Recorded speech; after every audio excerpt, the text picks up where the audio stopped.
All right. So we are speaking with the sellers of Easton's Marine.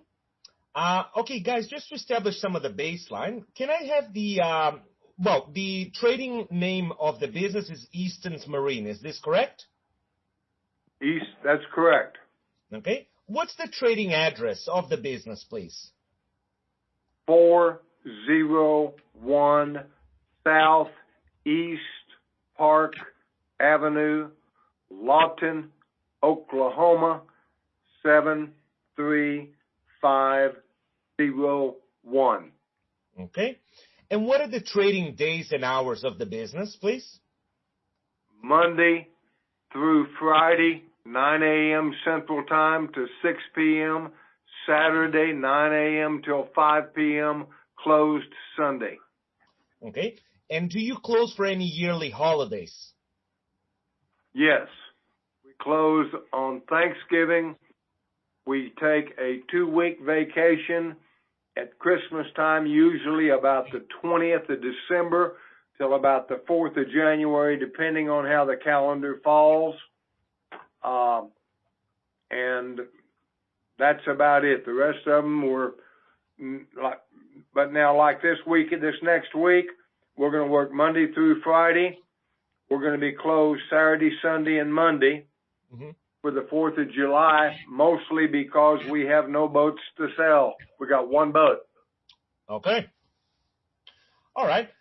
When was the business originally established?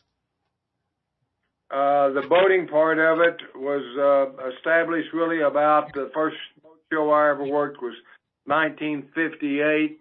As far as full-time, I was in high school then, as far as full-time, about 1961. Okay. And what was the original reason for establishing the business? I liked the water. My grandfather was a lake patrolman. I grew up on a lake, and that's what I wanted to do.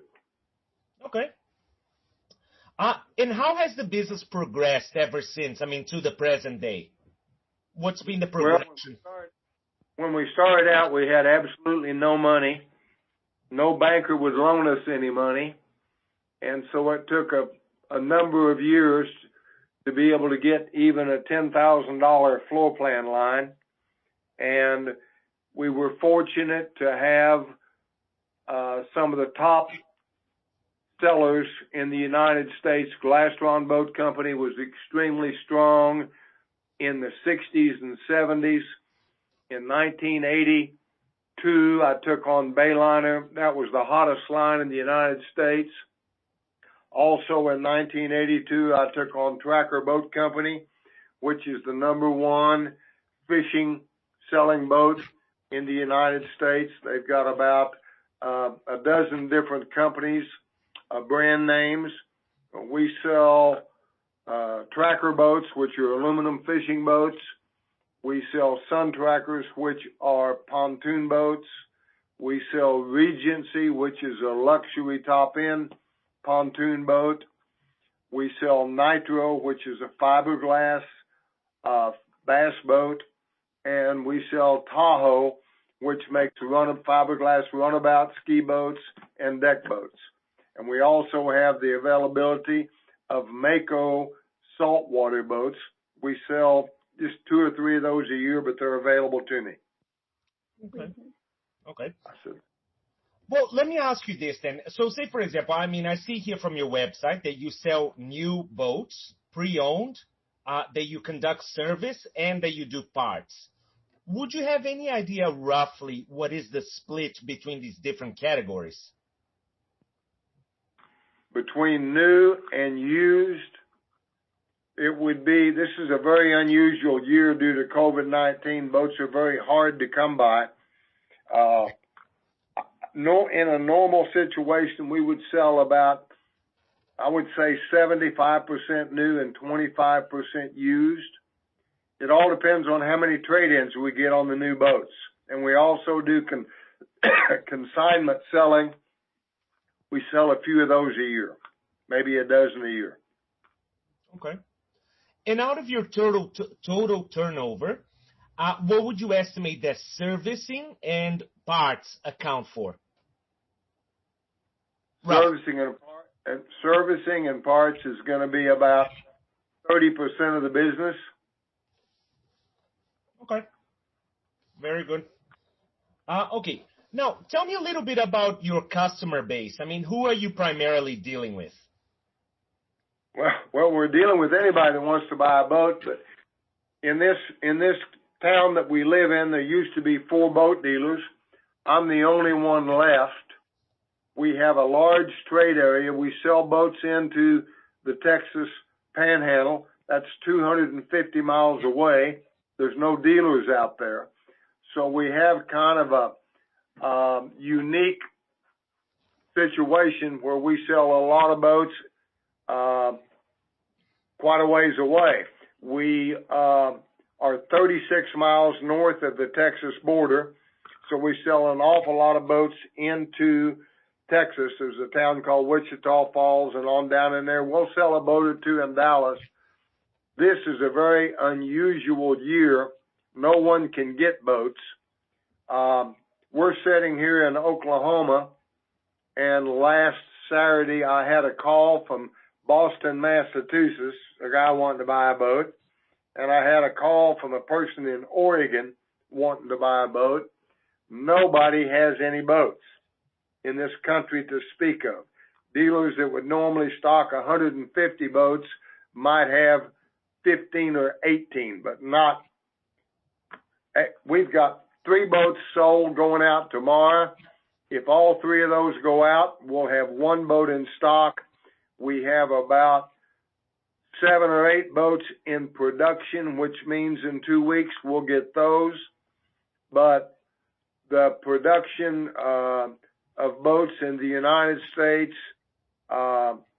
is in very poor shape due to the supply chain being completely broken. They can't get the parts to build the boats, and then they have a 24% absenteeism due to COVID-19. But on a normal year, why do customers buy from you as opposed to buying from your competitors? Well, we've been here a long time. We offer sales. We offer service.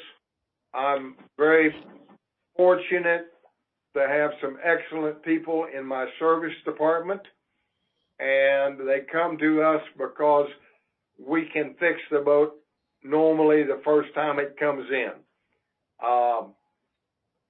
That's not always the case at, perhaps at other places. The next boat dealer going north is a little over 100 miles. There's one dealer 60 miles south, and then it's about 150 to 200 miles to find any other dealer. Within the Tracker organization, they have a very unique selling system in that the pricing is on the internet 24 hours a day, 7 days a week. It's a no haggle, no hassle pricing system. So once I talk to them for 5 minutes, I've pretty much got the sale made, because there's not any discussion over if the boat's $45,000 in a typical other line, somebody will offer you 40 or 42. With Tracker, it's a no haggle, no hassle situation. So it's a very, very excellent product. They've got the best warranties. They spend more money on advertising than probably any other 10 boat companies. I don't know if you have NASCAR in Australia, but they've got 2 NASCAR cars that they sponsor at about $22 million apiece. So they are the main driver of boating for the type boats I sell in the United States. Okay. All right. Well, tell me a little bit about your marketing. In other words, like, how do you make people, aside from obviously the fact that you've been around for a very long time, how do you make new people aware of your business and your service? Well, the people that don't know me, anybody locally knows me in Southwest Oklahoma because we've been here so long. Yeah. We used to do newspaper. It doesn't work anymore. We did quite a bit of TV, but we're not doing hardly any TV anymore. Everything is on the internet. Tracker has a wonderful internet program that we pay a couple of $1,000s a month to be part of.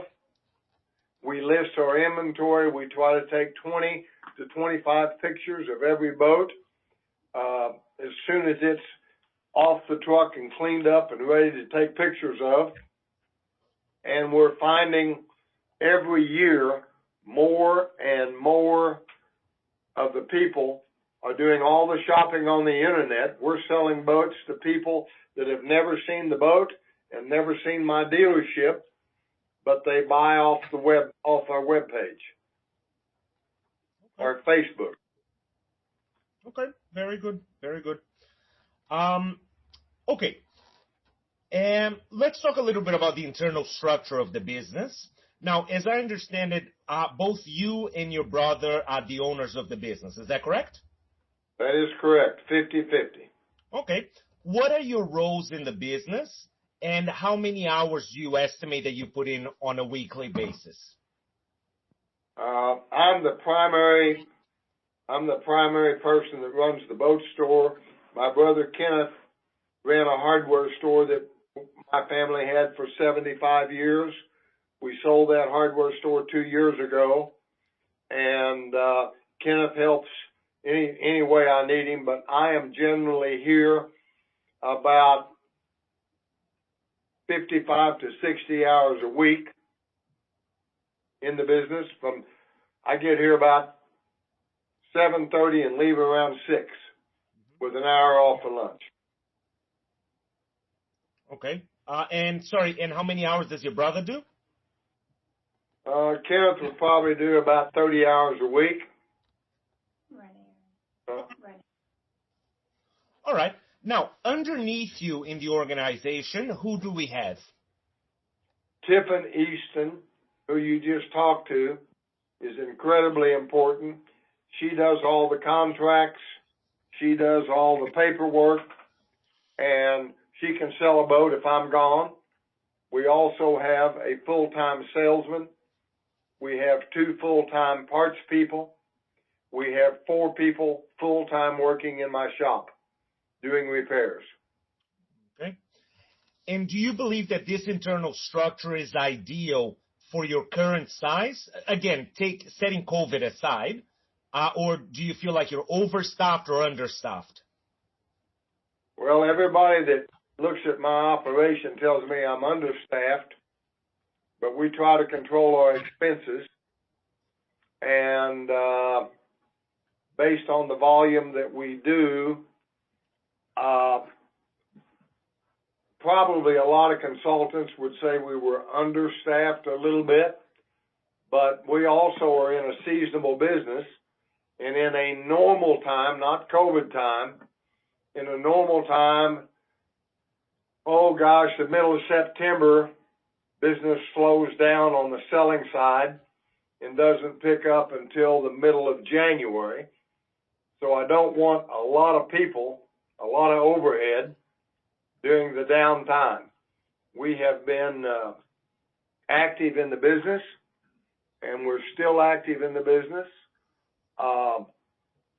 If we're successful in finding a buyer, they may, depending on their philosophy of business, they may want to add a couple more people if they don't want to put in the hours that I put in.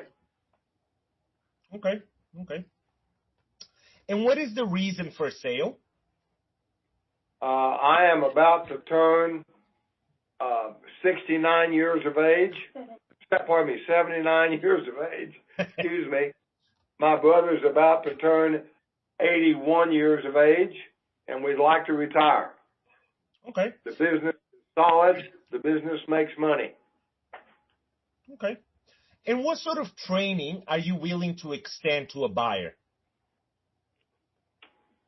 It depends on who it is and what the price is, but I'm willing to do about anything as far as, I would think maybe if I stayed on for 6 months or something like that, that would be reasonable. But that number how much time I would stay with the new owner after I've been paid would be something that would be whatever he wants. He'll own the business, and that's negotiable. Okay. I'm not eager to leave the business today, but I could, if the price was right, I could walk out the door in the next 30 minutes. All right.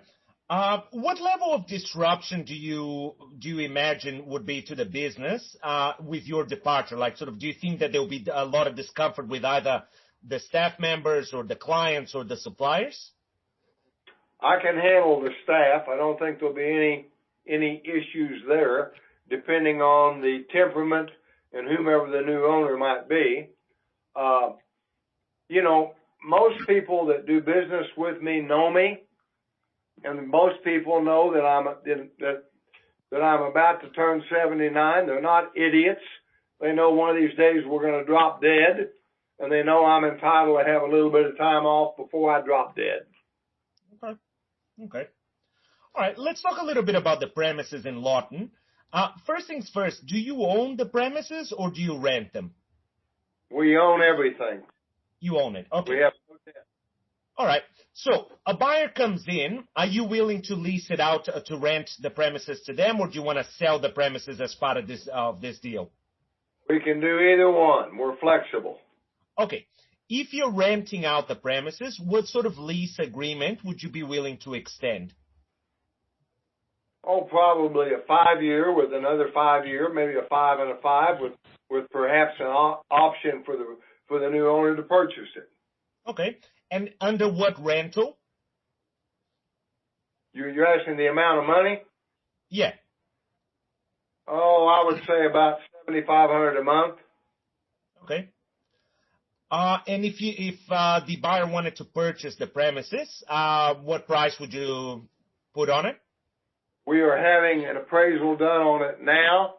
I don't have a quick answer for you because we've not received the appraisal yet. That's okay. We have about a little less than 3 acres of land here. We're on an interstate highway where the property is valuable. We own another 1.2 acres right across the street. Both of our acreages have interstate exposure. Okay. So with the existing premises, what do they consist of? I mean, I know you just mentioned the acreage, but I'm talking about the actual physical building. I mean, how much of it is, how many offices, warehouse space? What's the layout? We got 2 offices. We've got a shop that's got 5 bays in it, 5 overhead doors. The building is about 10,000 square feet. It was built as a boat building.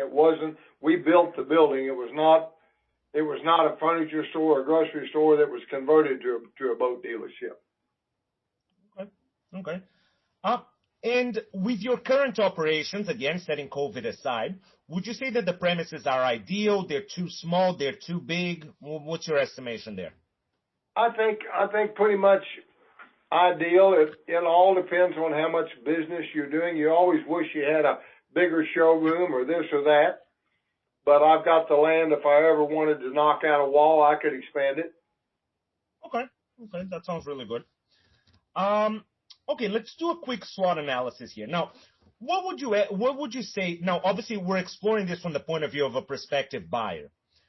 What would you say are the real strengths of the business? If I was a buyer, I mean, what are the selling points here, really? Okay. One of the strongest selling points is the line that I have, Tracker Marine. It's the number 1 selling boat in the United States. Another very strong selling point is I told you that we used to have 4 dealerships in this town. I'm the only one left. There used to be 4 dealerships in Wichita Falls, Texas, which is 60 miles south. There's only 1 left down there. There used to be 3 in Duncan, 30 miles away. There's nobody over there selling new boats. There's 1 service shop. So the strength is, I don't want to sound arrogant, but we're kind of the only game in town. with the strength of Tracker Marine and the no haggle pricing points, if you live anywhere in this trade area, why would you want to go to Dallas, 200 miles away, when you can buy the same boat at the same price, actually a little less, about a few $100s less due to a freight advantage. So I think our location is a strong selling point, and the product that we sell fits this market perfectly. We are a blue-collar market. We have a large military base called Fort Sill, Oklahoma. They've been here for 100 years, and that's our largest employer. We have the world's largest Goodyear tire plant, manufacturing, obviously, tires in our town. They employ about 2,500 people. And then we've got several smaller manufacturing. So we have a very steady business, unlike some cities which have a lot more money, but they spike up and they spike down. Our town has not been negatively affected by COVID. If you're in Florida and the tourists aren't getting on airplanes, it devastated a lot of businesses in Florida and California, which were big tourist states. It did not affect us any. We had a good year last year. This year is going to be another excellent year. The only thing holding us back this year is lack of product. We have tremendous demand, and we have very little supply. But it's not just me, and it's not just Tracker. If you go to the Dallas-Fort Worth, Texas marketplace, which is about 7 million people, there's no boats down there to speak of either. Okay. So, I mean, this also means that once the supply chains, readjust themselves, you're also going to have this pent-up demand that, the buyer can take advantage of. I mean, it's just building up to be big in terms of sales. Is that correct? Yeah, that's correct. We certainly expect this fall, I'm talking September, October, November, December, as we get product to sell, we'll have a vast list of people that were unable to buy a boat, that I believe a good number of them will buy boats in what we call the off-season, so they'll have something in 2022. Okay, very good. Areas of improvement of the business. Where do you feel like the business could improve on? Oh, I think probably getting more high tech. I'm an old guy. I know how to run a computer, but I'm not real savvy on Zoom calls like we're doing now, or a lot of other things. So if a younger person came in to take it over, I would say that there's improvement there.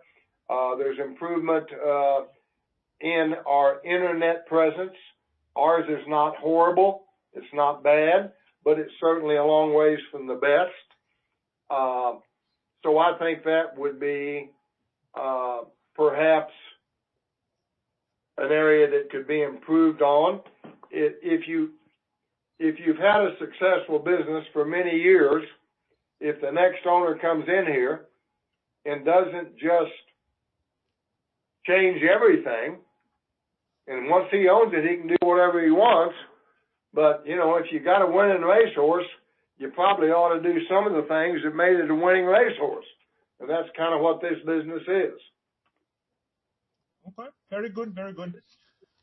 Opportunities. Now, again, as always, setting COVID aside, now suppose I buy the business and my plan is to expand the business. Okay, I want to double my turnover in the next 5-10 years. What do you think it comes down to? Do you think it's about expanding your geographic reach, expanding your product reach, working on parts and service instead of new boats? I mean, where do you see the potential here? I think we're doing a better job on parts and service than we have in the past, but I still think That is a gold mine of making a lot of money that we haven't fully tapped yet. I have always depended on boat sales to pay the expenses. I have good people working in my shop. That hasn't always been the case. Sometimes we've had a lot of drama going on back there, and mechanics getting upset and throwing wrenches and walking out. Then you couldn't run a technician off with a bullwhip in November, but they'll walk out on you if they don't like you in a minute in April when business starts. But there's an awful lot of improvement, I think, in the servicing end of the business. Again, people are begging to get their boats worked on. And right now, in season, unfortunately, this happens every year, we're quoting 2 to 3 weeks for us to get to a boat. We've got so many to work on. It would be horrible if you went to the car dealership and you said, I can't fix your car for 3 weeks, but that happens all the time at boat dealerships this time of year. Independence Day in America is a big deal. It's July the 4th. Everybody wants to be on the water, and I don't care if it's my dealership or a huge dealership in Dallas, we're all backed up this time of year. Nobody's backed up the 18th of December. Okay. And then, I mean, during the slow seasons, I mean, do you see any specific opportunities in the slow seasons to kind of turn the seasonability of the business around? We have tried several things. I think this COVID deal is really going to help the off-season sales because they can't get boats. And I think that's going to last for a while, and maybe people get used to buying a boat in November or December or very early January. By the 15th of January, which is, in the middle of the winter here, we're off and running. We've had some very good February, March, April, May, June, July, August. Things slow down typically in September because the kids have gone back to school, and people will start thinking about football and hunting that time of year, or fishing that time of year, mostly hunters. Okay.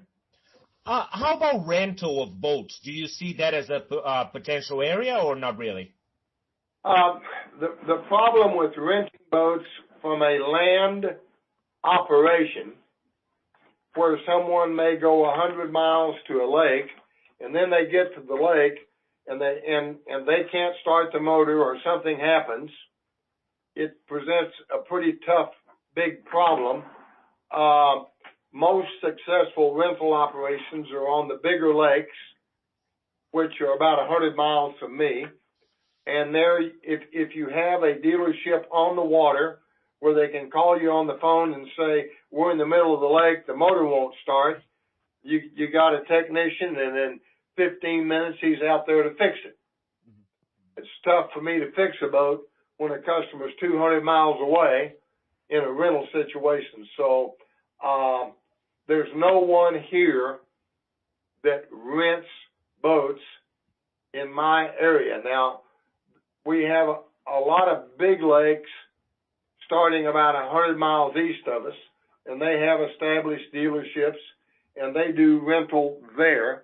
But the rental business in Oklahoma is nowhere near as big or as lucrative as it is in Florida.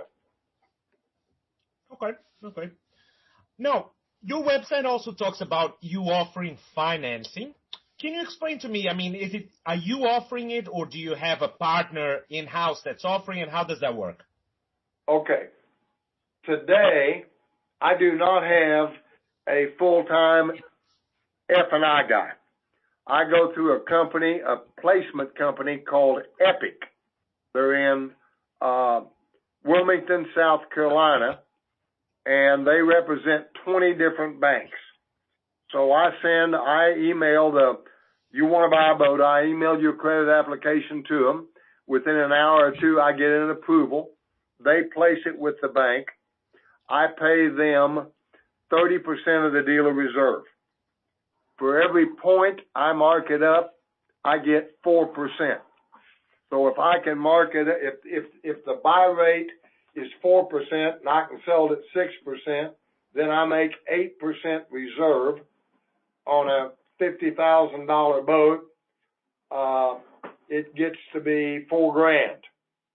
Of that $4,000, I would owe them 30% for their services. I'm getting to the point close to where you could afford to have a full-time F&I person and not give up that 30%.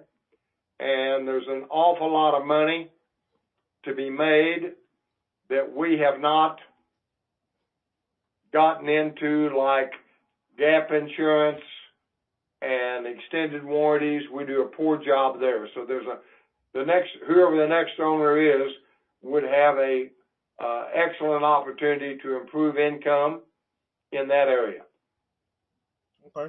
Okay. Licenses and permits. I mean, do you, as a dealership, do you require licenses, and is it through the state of Oklahoma? No, in the state of Oklahoma, you do not have to have a license to drive a boat. There are safety courses put on by the Coast Guard Auxiliary, and we encourage people to attend those. They do get a certificate that saves them money on insurance. But some states, you cannot drive a boat unless you have passed a boating exam that is not applicable in the state of Oklahoma. But what about to deal in boats? In other words, to sell boats, parts, services? Do you need to have certain licenses? No. Okay. All right. With your suppliers, do you have any exclusive distribution agreements? Well, I certainly do with Tracker Marine on all my boats. As far as accessory suppliers, parts, engine parts, life jackets, anything else that goes, trailer parts, this and that, we've got about 5 different wholesalers or regional distributors that we do business with. Okay. But since I'm the only guy in the market, I don't have an exclusive. They would not give me an exclusivity agreement. Does Mercury make you do one? Yeah, we have signed agreements with Tracker Marine. We have signed agreements with Mercury Marine. Mercury outboards are what we sell, and Mercruiser stern drives. So Johnson and Evinrude went bankrupt about a year and a half ago. They're no longer around. So the outboard market has been exploding, and the inboard outboard or stern drive market has been retreating. The outboards, Mercury just came out with a 600 horsepower V12 motor. We won't see it here. It's for coastal use, but we do sell motors in the 300, 350 horsepower range. And for the very first time, 2021, we are not stocking any stern drives, inboard outboards. Everything's going 4-stroke outboard. And sorry, in these distribution agreements, are they performance-based? Do you have minimum order quantities, like, you need to purchase a certain amount per month to keep those wholesale agreements in place, or how does that work? Only on the boats. None of the accessory suppliers have anything like that. But on the boats, you sit down and once a year you agree to what your stocking models would be. We don't stock every model that Tracker makes, but we certainly stock all the popular models and a couple of fringe models.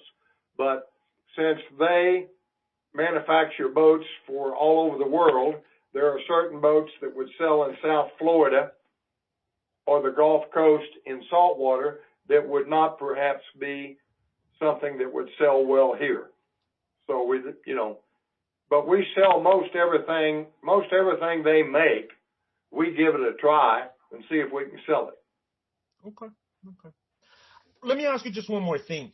Now, I read the industry report on boat dealerships in the U.S., and one of the things that it talks about is that obviously sales are very largely influenced by changes in disposable income. With the recession brought on by COVID, by one hand, and then on the other hand, you also mentioned that, look, I mean, because of the lack in the supply chain, there's been huge demand. Where do you see the market going from here? I mean, what do you think will be happening in the next year or so? 2022, the manufacturers are telling me the boats are going to be easier to get than they are this year, but they're still going to be tight.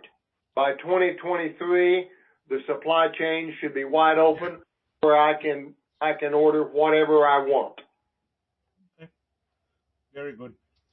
All right. Well, last question for you. Do you feel like in this interview that I've missed any areas of the business, anything that you want to bring to my attention? Aside from finance, no, of course. You know, just the strength of this market. Think of we don't have a lot of people in this market making $1 million a year. As I told you, we have a military base. We have a Goodyear plant. People here that make $70,000, $80,000 a year. That's considered an excellent income here. Whereas in New York City, you couldn't hardly rent an apartment for that. So a dollar goes a lot further in Oklahoma and in my market than it does in the big markets. We sell primarily in the $20,000 to $60,000 area. I sold a pontoon this year for $106,000, and that's the most expensive pontoon I've ever sold. But as boats have gone up, all the boats in the United States have gone up about 15% since January due to massive increases in aluminum and decking and engines and everything else. So people understand that. The big strength of being a Tracker dealer is the customers do their shopping online. The prices are online. They understand when they walk in that I'm as competitive as anybody in Dallas or Kansas City or any other large market. So if they live here, they want service. They don't want to have to drive 150 miles to get their boat service. We work on a boat under warranty no matter where it's bought. But in a military market, in a blue collar market that we're in, we have an awful lot of outdoor people. They hunt, they fish,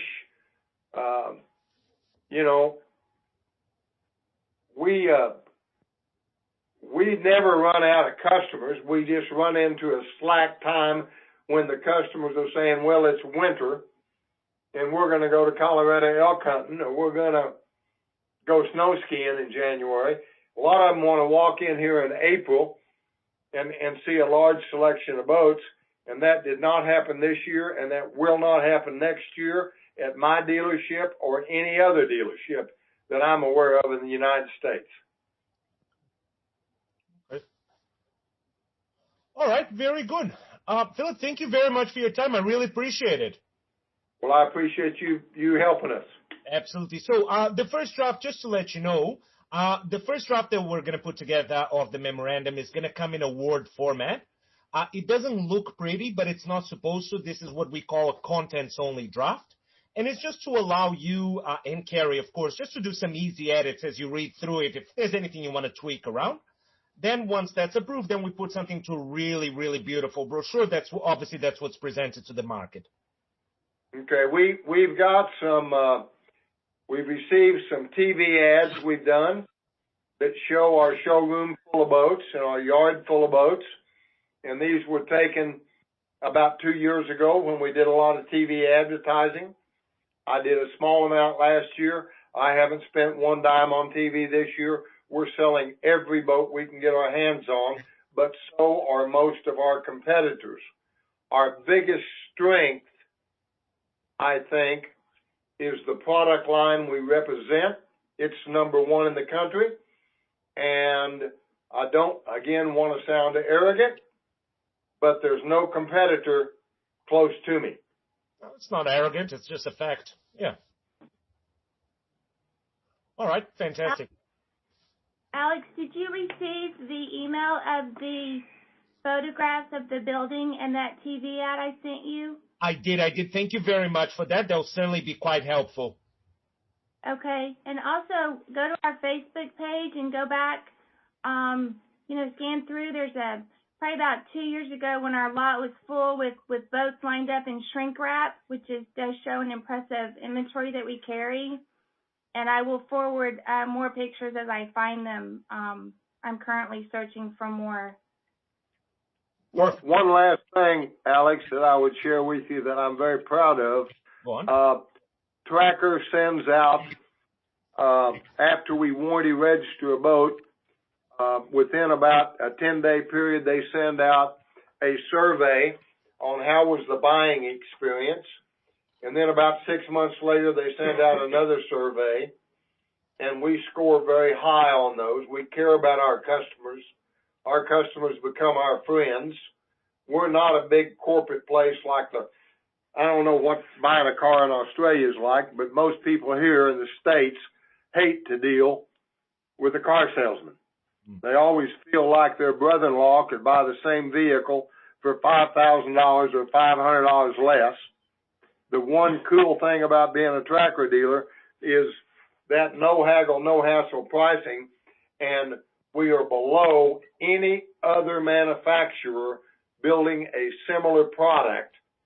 Tracker really does the research, and there's many other people building similar pontoons and similar boats, but nobody has the value that Tracker has. And being the only game in town, that's why I do business with Tracker. A lot of people would love to be a Tracker dealer, but they've already got dealers in their market and they can't do it. So this market is, in a bad year, we're a flat line. What I'm saying is we've still got the military, we've still got the Goodyear plant, they're still building tires, the schools are still operating. We have a huge amount of our population that is tied to governmental services, whether they're in the Army or they work for the state or they're retired military and they're here and they're going to stay here till they die because they like the services at the military base, which are all free to them. So we, in a really, really strong year, we may not accelerate our sales as much as some other dealers. But in a horrible year, like 2008, when we had a major recession in this country, we didn't even feel it because the money was still flowing in Oklahoma. We're an energy producing state. And so